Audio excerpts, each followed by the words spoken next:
She was sold to a billionaire as a maid, but a DNA test exposed his shocking secret. In a world where success often casts long shadows, what if the very foundations of immense wealth were built on a heartbreaking secret? Imagine a young woman, driven by love for her family, making the ultimate sacrifice, leaving her humble village to work as a maid in a glittering mansion. Her employer, a reclusive billionaire, a man whose name conjured images of power and untouchable luxury.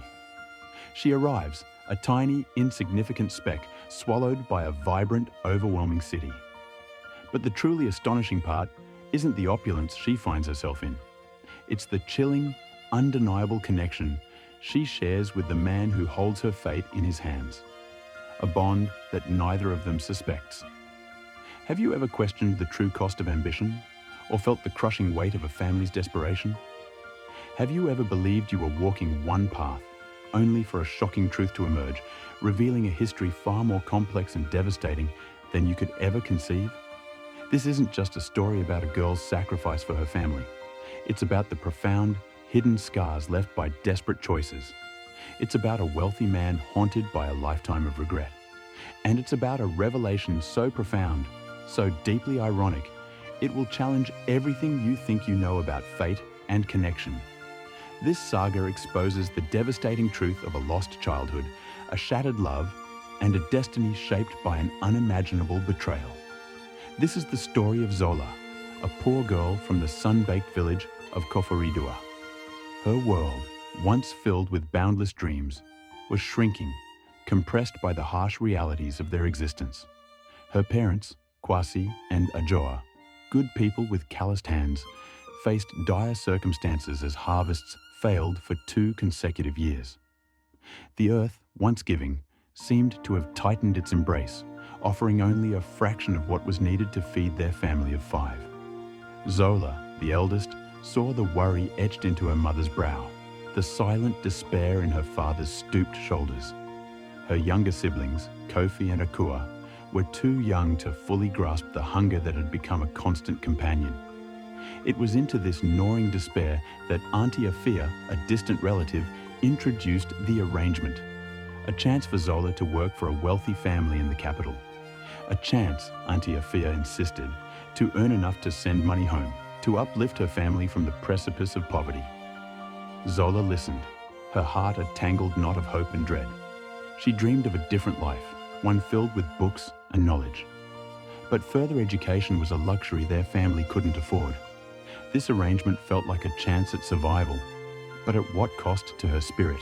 Her journey led her to the fortress-like mansion of Mansa Musa, a man whose presence filled a room even when he remained silent, his amber eyes holding a vast, unreadable depth, like ancient pools hiding untold secrets. Zola became his personal attendant, her life now defined by his meticulous demands. She missed her family acutely, but the money she sent home had indeed transformed her family's fortunes. Her siblings were eating well, their faces fuller, their laughter more frequent. This sustained her, a silent vow that her sacrifice was not in vain. But as months passed, Zola began to observe Mansa Musa more closely, noticing the subtle tremor in his hand, the way his gaze would sometimes drift off, as if lost in a distant, painful memory. There was a profound loneliness that clung to him, a pervasive sadness that belied his immense wealth. She began to perceive the cracks in the billionaire's impenetrable facade. Then, on a stormy evening, when the power died, Zola was asked to retrieve a specific book from Mansa Musa's vast library. What she found hidden behind the books, a small, intricately carved wooden box, would fall and break open, revealing a faded photograph and a silver locket. Inside, a picture of a young woman with Mansa Musa's eyes, holding a baby with a distinct crescent moon birthmark, identical to Zola's own. The truth, revealed by this undeniable mark, is not just shocking. It's a profound, heartbreaking twist of fate that connects Zola and Mansa Musa in a way neither could have ever conceived. It exposes the foundation of his empire, the devastating price of his ambition, and the deep sorrow that has consumed his life. This is the story of a secret that defined lives, of a past that refused to stay buried, and of a poor girl whose very existence exposed the most shocking truth imaginable. Before we delve into this incredible saga, take a moment to like this video and tell us in the comments, what's the most unexpected secret you've ever uncovered? The scent of dust and marigolds clung to Zola like a second skin, a familiar fragrance from the sun-baked village of Koforidua. This was a small, unassuming place, nestled deep within the fertile hills of Ghana, far from the gleaming towers of Accra. Here, life moved at the pace of the seasons, dictated by the rhythm of the rains and the generosity of the earth. For Zola, who had just turned 18, her world, once filled with the boundless dreams of youth, was now shrinking rather than expanding. It was compressed by the harsh realities of their existence. Zola's parents, Kwasi and Ajoa, were good people. Their hands were calloused from years of tending their meager plot of land. Their love for their children was immense, a silent, unwavering force that held their small family together even as their circumstances grew dire. However, the harvests had been poor for 2 consecutive years. The earth, once so giving, seemed to have tightened its embrace, offering only a fraction of what was needed to feed their family of 5. Zola, the eldest, saw the worry etched deep into her mother's brow, the silent despair in her father's stooped shoulders. Her younger siblings, Kofi and Aqua, were too young to fully grasp the persistent hunger that had become a constant companion, a dull ache in their bellies. The children's laughter, once so free and frequent, had grown quieter. It was replaced by a subdued resignation that broke Zola's heart. Zola herself harbored a quiet ambition. She had always dreamt of a different life, one where books were plentiful and knowledge was freely given. She excelled in the village school, her mind sharp and inquisitive, her thirst for learning insatiable. She devoured every book she could get her hands on, often reading late into the night by the flickering light of a kerosene lamp, dreaming of a future where she could study, learn, and perhaps even teach. But further education was a luxury their family couldn't afford. The whispers began subtly, carried on the Harmattan winds, filtering through the open windows of their mud brick home. Talk of the arrangement came from Auntie Afia, a distant relative who lived in the city and occasionally visited. She was draped in vibrant fabrics and smelled of exotic perfumes that seemed out of place with their humble surroundings. Auntie Afia was a woman of sharp edges and sharper wit, always seeing opportunities where others saw only despair. She spoke of opportunities, of a wealthy family in the capital who needed a diligent young woman to manage their sprawling estate. It would be a chance, she insisted, her voice a persuasive murmur, for Zola to escape the village's confines, to earn enough to send money home, to uplift her family from the precipice of poverty. Auntie Afia painted a picture of a grand house, endless food, and even the possibility of learning skills that would serve Zola for a lifetime. Zola listened, her heart a tangled knot of hope and dread. This arrangement felt like a gilded cage, a chance at survival perhaps, but at what cost to her spirit, to the dreams she secretly harbored? The thought of leaving her family, the familiar comfort of her village, filled her with a deep ache. Kwasi, a man of quiet dignity and deep respect for tradition, resisted at first. His daughter was not a commodity to be traded. His pride, though battered by their poverty, remained intact. He argued with Ajoa, their voices low and strained in the evenings, discussing the unspeakable. But Ajoa, ever practical and burdened by the unbearable weight of their children's hunger, saw it as their only recourse. The offer was substantial, a lump sum that would clear their debts, buy new seeds, and ensure their children wouldn't go to bed hungry. It was a lifeline thrown to a drowning family. The man offering this sum was rumored to be Mansa Musa, a name synonymous with unimaginable wealth across the nation. He was a figure of legend, his empire spanning mining, real estate, and technology. He was a reclusive billionaire, his immense fortune a topic of endless village gossip and awe. The sheer scale of his wealth made the offer seem both too good to be true and utterly desperate. The day Zola left Koforidua was etched in her memory with painful clarity. The sun beat down mercilessly, but the air was heavy with unspoken goodbyes. Her mother's tears, though silently shed, seemed to burn trails on her cheeks. Her father's firm, reassuring squeeze of her hand, a gesture meant to convey strength, revealed his own profound sorrow. The bewildered faces of Kofi and Aqua, too young to truly comprehend the permanence of her departure, tore at her heart. She carried only a small cloth bag containing her most cherished possessions. A tattered copy of a book of folk tales, a wooden bird carved by her father, and a faded photograph of her family. Their smiles a stark contrast to the tears blurring her vision. The journey to Accra was long and arduous. The dusty, winding roads gradually gave way to paved highways. The bustling city was a jarring contrast to the quiet tranquility of her village. Skyscrapers pierced the sky, concrete giants reaching for the clouds. Vehicles honked incessantly, a cacophony of metal and noise. A multitude of languages and dialects filled the air, a vibrant, overwhelming symphony of human existence. Zola felt like a tiny, insignificant speck swallowed by a monstrous, vibrant beast, a feeling of utter displacement washing over her. The sheer scale of the city, its relentless energy, was both terrifying and exhilarating.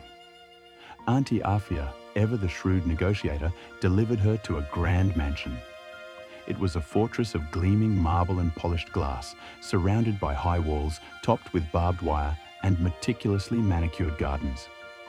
It was a world away from the humble mud brick homes she knew, a place of impossible luxury she had only ever seen in magazines. The air inside was cool and filtered, smelling faintly of lilies and expensive cleaning products, a stark contrast to the earthy scents of her village. This was Mansa Musa's residence, a place of opulence so profound it felt almost sacred, an ode to wealth that seemed to mock the poverty she had left behind. Zola was introduced to the head housekeeper, Madame Serwa, a stern-faced woman with eyes that seemed to miss nothing, sharp and assessing. Madame Serwa outlined Zola's duties with a precision that left no room for error. She was to be a personal attendant to the master of the house, Mansa Musa himself. Her responsibilities included managing his private study, a vast room filled with books and antique furniture. She was to prepare his teas according to a precise ritual, ensuring his clothes were pristine and laid out perfectly each morning, and generally seeing to his comfort. The term maid was never used, but the implication was clear.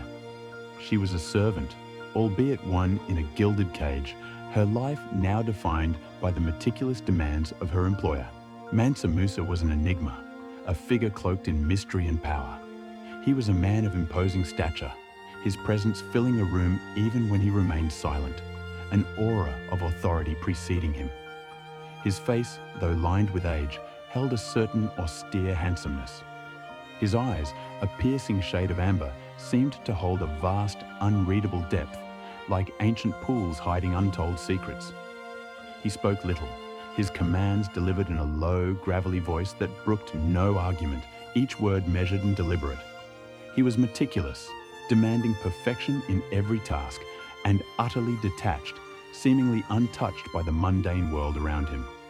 Zola rarely saw him smile, and laughter seemed an alien concept within the cold, polished walls of his mansion.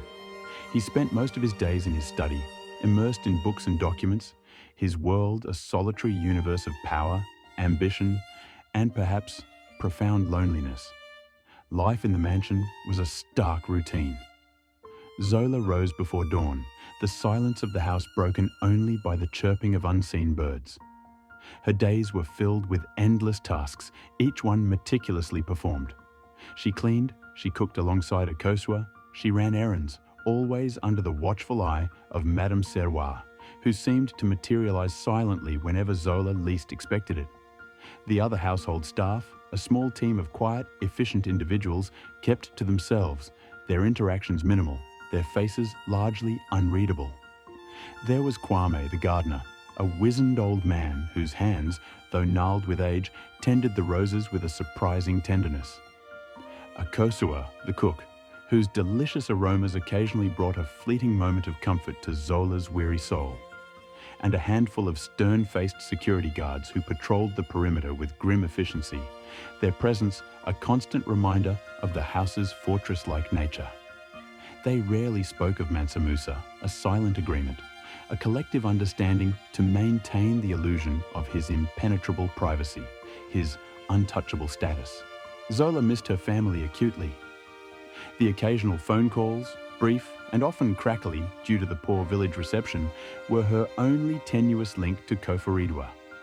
She would hear her mother's gentle voice, often laced with concern, her father's booming laugh, now sounding slightly strained, and the excited chatter of Kofi and Aqua, their childish innocence a sharp contrast to Zola's own burgeoning maturity.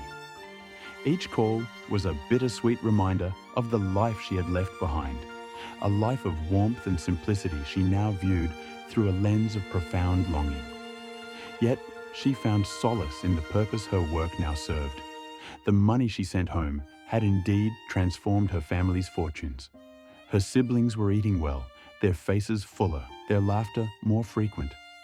Her parents spoke of repairing their leaky roof, of buying new farming tools, and perhaps even sending Kofi to a better school in a nearby town.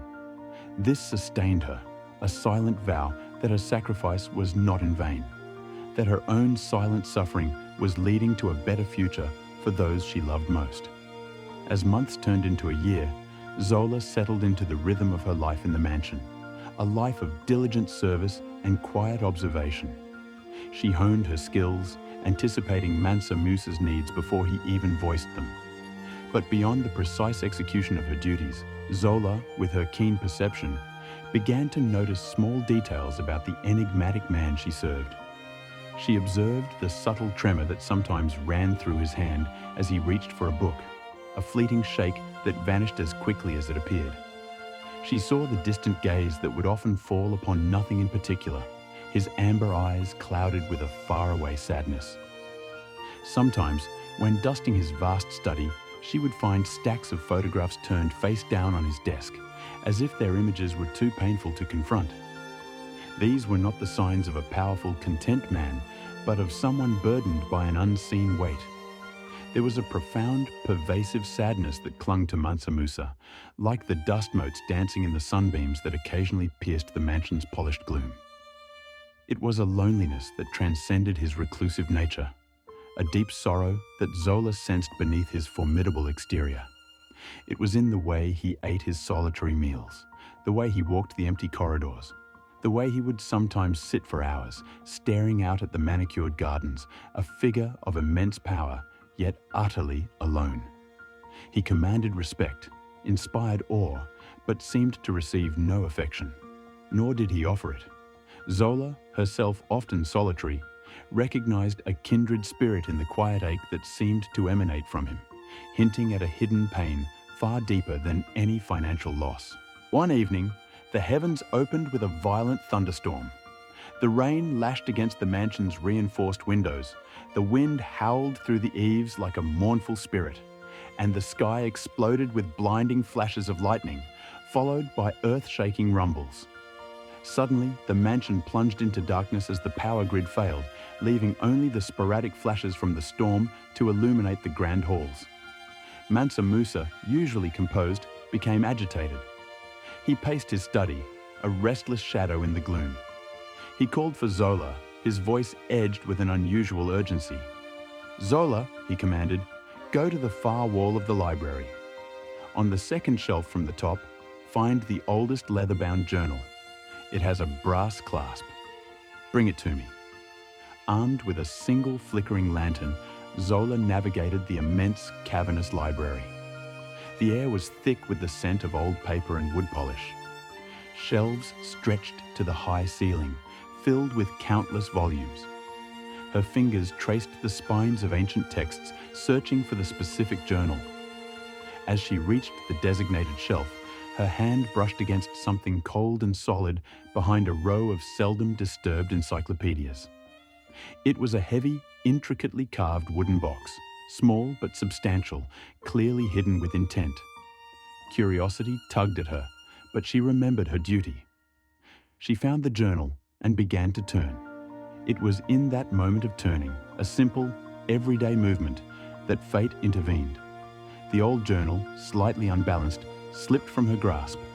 In a frantic attempt to catch it, her elbow knocked the hidden wooden box from its precarious perch.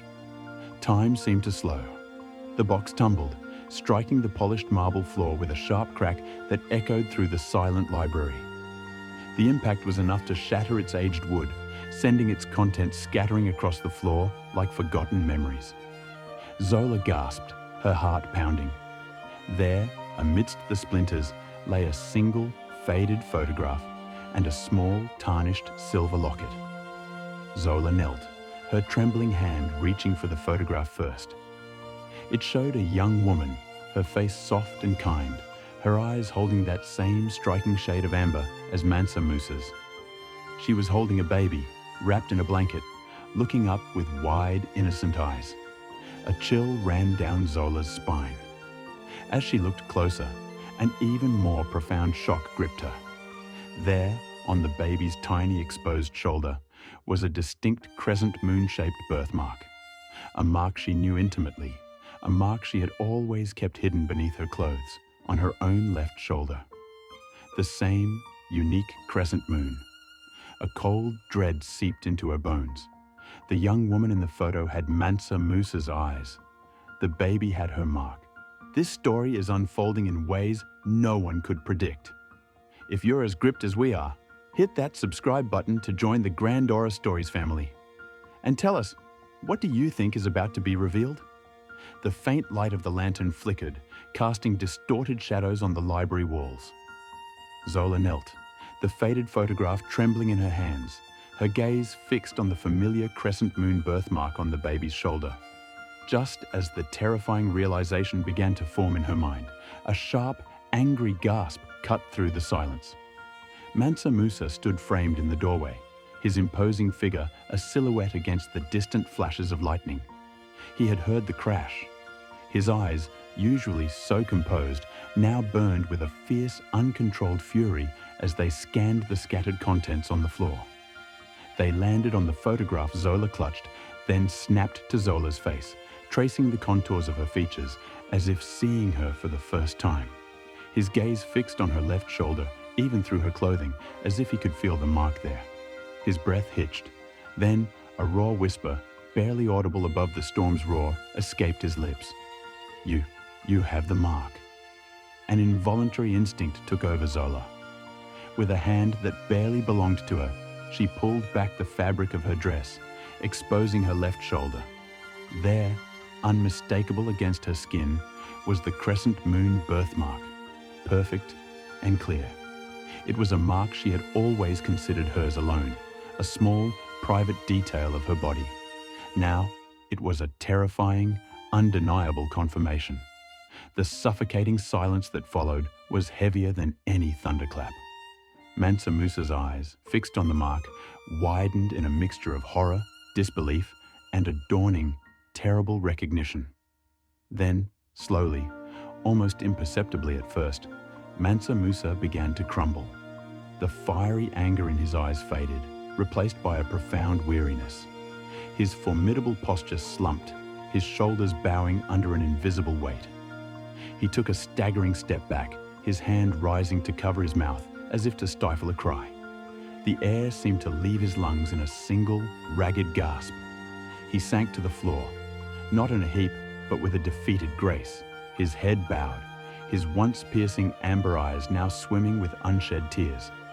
The aura of control, of untouchable power, disintegrated, replaced by the profound sorrow of a man utterly broken. His confession began, haltingly at first, then flowing like a dam that had finally burst after decades of immense pressure. He spoke of Amma, the woman in the photograph. "She was the love of my life," he rasped, his voice thick with a lifetime of unspoken anguish. He spoke of a time before ambition consumed him, before the relentless pursuit of wealth became his sole focus. They had met when he was a young, ambitious man, full of dreams but empty of pockets. Amma was a woman of radiant beauty and gentle spirit, with a laugh that could chase away any shadow. She lived in a small coastal village, selling woven baskets by the market. Their connection was immediate and intense, a deep affection that promised a future built on love and simple happiness. They spoke of a modest home, children, a life free from the pressures of the world. He was determined to provide for her, to build something lasting for them both. The opportunity came in the form of a nascent mining venture, a chance to extract precious minerals from a newly discovered vein deep in the earth. It promised unimaginable wealth, but it required significant capital, far more than he could ever hope to acquire through honest means in his impoverished state. Desperation began to cloud his judgment, whispering promises of a swift path to fortune. He approached Osei, a moneylender whose reputation for ruthlessness was widespread, a man who dealt in fortunes and suffering with equal coldness. Osei listened to Mansa Musa's fervent pleas for investment, his eyes gleaming with a predatory intelligence. Then came the chilling demand, a price Mansa Musa never anticipated, a condition that turned his blood to ice, a human guarantee. Not a title deed, not a future share in the mines, but a child, a human life as surety against the loan. Mansa Musa was appalled, sickened to his core. But Osei, with a chilling smile, presented it as a common, if unsavory practice in the shadow economy, assuring him it would be temporary. He was told the child would be cared for, then returned once the debt was paid.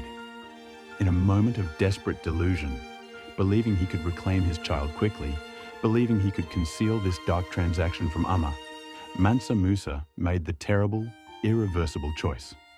He agreed. Soon after, Amma discovered she was pregnant. Their shared joy was immense, a beacon of light in their struggling lives. Mansa Musa, despite the growing dread of his secret, allowed himself to hope.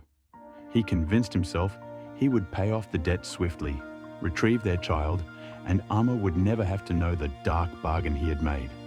But even as he smiled at Amma, a festering secret began to eat away at his soul.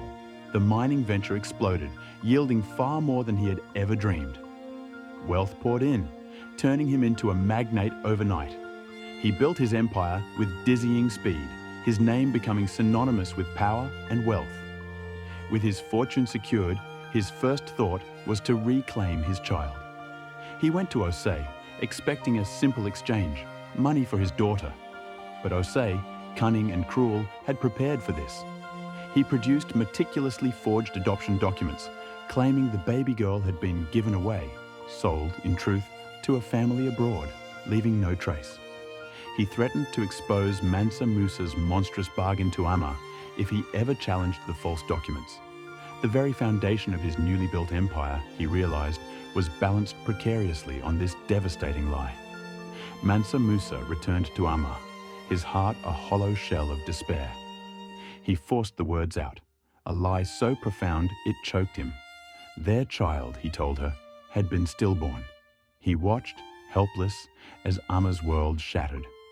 She grieved with an intensity that twisted his own guts, her vibrant spirit slowly fading under the weight of her inconsolable sorrow. He had bought his empire, but the price was his child and the life of the woman he loved. For decades, Mansa Musa had lived a life of immense wealth, but also one of profound guilt. The empire he built, towering and impressive, was in his eyes a monument to his failure, a constant reminder of the devastating choice he had made. He pursued wealth with a relentless drive, not for personal indulgence, but as a form of atonement. He poured vast sums into philanthropic ventures, building schools, hospitals, and supporting countless community projects across Ghana. His generosity became legendary, his name whispered with reverence. Yet no amount of charity could erase the hollowness within him. He discreetly and for years futilely searched for his lost daughter, following every faint lead, hiring private investigators, chasing ghosts. Each dead end deepened his despair, reinforcing the belief that his child was gone forever, lost to a dark bargain. Amma, the true love of his life, never recovered from the news of their child's supposed stillbirth. Her vibrant spirit, once so full of life and laughter, slowly withered. The grief consumed her, eroding her health day by day. She eventually succumbed to a lingering illness, her heart broken, her last breath a silent sigh of sorrow. Mansa Musa was left utterly desolate, trapped within his gilded prison of regret. His immense fortune offered no comfort. His vast mansion felt empty, his empire a stark, cold testament to the love he had sacrificed and the life he had unknowingly destroyed. He was a king without a kingdom in his own heart. He slowly, shakily, extended his hand towards the small, tarnished silver locket that lay on the floor amidst the splinters of the broken box. His voice, still raw with emotion, was barely a whisper. "This," he said, his fingers tracing the delicate etchings on the locket, "belonged to Amma. It was a gift from her grandmother, the crescent moon. It's a mark unique to our family, passed down through generations, a symbol of lineage." As he spoke, the final, horrifying pieces of the puzzle clicked into place for Zola. Her mind reeled, a maelstrom of thoughts and feelings. She remembered her own childhood, her loving parents, Kwasi and Adjoa, who had always been open about her adoption. They had explained, with such tenderness, that she had come to them through a kind, elderly woman from the city who had facilitated the arrangement with a desperate family in need. A family, Zola now understood with a cold, terrifying certainty, that was Mansa Musa and Amma. Her parents, unknowingly, had become part of this deep, generational secret. Their love for her, a pure light born from a foundation of profound darkness. The photograph in her hand, the locket, and the undeniable crescent moon birthmark on her own shoulder were more than just clues. They were irrefutable evidence. The realization hit her with the force of a physical blow. The man who had bought her as a maid, the reclusive billionaire whose meticulous demands had defined her existence, was her father. The man who had sold her, the man who made a deal to save his ambition, was her father. The profound, brutal irony of it all stole her breath. She had been living under the roof of the man who had traded her away, a child, as collateral for his fortune. This was not just a twist of fate, it was a profound, almost biblical betrayal. Her life, her very identity, everything she had ever known, had been shaped by a secret so dark, so unimaginable, that it defied comprehension. The weight of this revelation was suffocating, the implications staggering. Mansa Musa, head bowed, tears silently tracking paths down his weathered cheeks, extended a trembling hand towards her, a plea for understanding, for connection. "Zola," he choked out, his voice thick with a lifetime of unspoken sorrow and newly unleashed, crushing guilt.